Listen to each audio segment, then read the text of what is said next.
नमस्कार प्रिय दर्शकों, स्वागत करता हूं आपका मेरे चैनल वैदिक ज्योतिष ज्ञान में। दोस्तों, आज की वीडियो में बात करेंगे प्रश्न कुंडली के बारे में।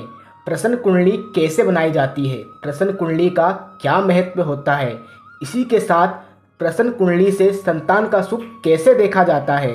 मित्रों, ज्योतिष शास्त्र में फलादेश के लिए अलग अलग पत्रिका का उपयोग किया जाता है, जैसे हस्तरेखा, जन्म कुंडली इत्यादि। इसी के साथ एक प्रश्न कुंडली भी है। मित्रों, प्रश्न कुंडली तब बनाई जाती है जब किसी जातक के पास अपनी जन्म कुंडली नहीं है, उसे अपनी डेट ऑफ बर्थ टाइम पता नहीं है, तब फलादेश के लिए प्रश्न कुंडली बनाई जाती है।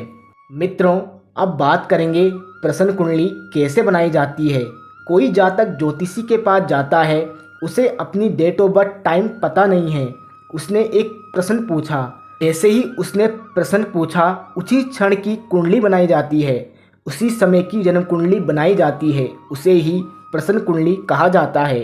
अब बात करेंगे प्रश्न कुंडली से संतान का सुख कैसे देखा जाता है। मित्रों, मैं आपको कुछ सूत्र बताऊंगा प्रश्न कुंडली से कैसे संतान का सुख का योग देखा जाता है। उसमें से प्रथम सूत्र है, अगर पंचम भाव का स्वामी लगन में हो, संतान के योग बनते हैं।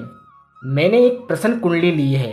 पहला सूत्र है, अगर पंचम भाव का स्वामी लगन में बैठा हो, संतान के सुख का योग बनता है। मैंने मेष लगन की कुंडली बनाई है। मेष लगन की कुंडली में पंचम भाव के स्वामी बनते हैं सूर्य, जो लगन में जाकर बैठे हैं, इस अवस्था में संतान के सुख का योग बनता है। दूसरा सूत्र है, लग्नेश और पंचमेश का परिवर्तन हो। जैसे ये मेष लग्न की कुंडली में लग्नेश बनते हैं मंगल, जो पंचम भाव में जाकर बैठे हैं, और पंचम भाव के स्वामी बनते हैं सूर्य, जो लगन में जाकर बैठे हैं। पंचमेश और लग्नेश का परिवर्तन हो, इस अवस्था में भी संतान का योग बनता है। तीसरा सूत्र है, पंचम भाव के स्वामी एकादश भाव में जाकर बैठे हो और पंचम भाव को देख रहे हो, इस अवस्था में भी संतान का सुख का योग बनता है। पंचम भाव के स्वामी बनते हैं मेष लगन में सूर्य, जो एकादश भाव में जाकर बैठे हैं और अपने ही घर को पंचम भाव को देख रहे हो, इस अवस्था में भी संतान का सुख का योग बनता है। अगला सूत्र है, अगर प्रश्न कुंडली में पंचम भाव का स्वामी केंद्र में जाकर बैठा हो, इस अवस्था में भी संतान का योग बनता है। मेष लगन की कुंडली में पंचम भाव के स्वामी बनते हैं सूर्य, जो चतुर्थ भाव में जाकर बैठे हैं। अगर पंचम भाव का स्वामी केंद्र में जाकर बैठा हो, इस अवस्था में भी संतान का योग बनता है। मित्रों, अगला सूत्र है, अगर पंचम भाव में प्रश्न कुंडली में पंचम भाव में कोई भी शुभ ग्रह बैठा हो अथवा गुरु की दृष्टि पंचम भाव में पड़ रही हो, इस अवस्था में भी संतान का योग बनता है।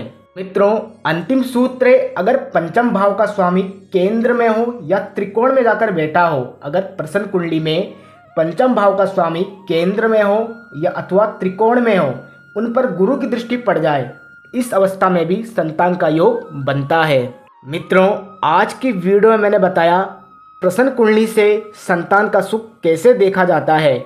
मैं आशा करता हूं आपको यह वीडियो पसंद आई होगी। ज्योतिष संबंधित और वीडियो देखने के लिए मेरे चैनल को लाइक, शेयर और सब्सक्राइब जरूर करें।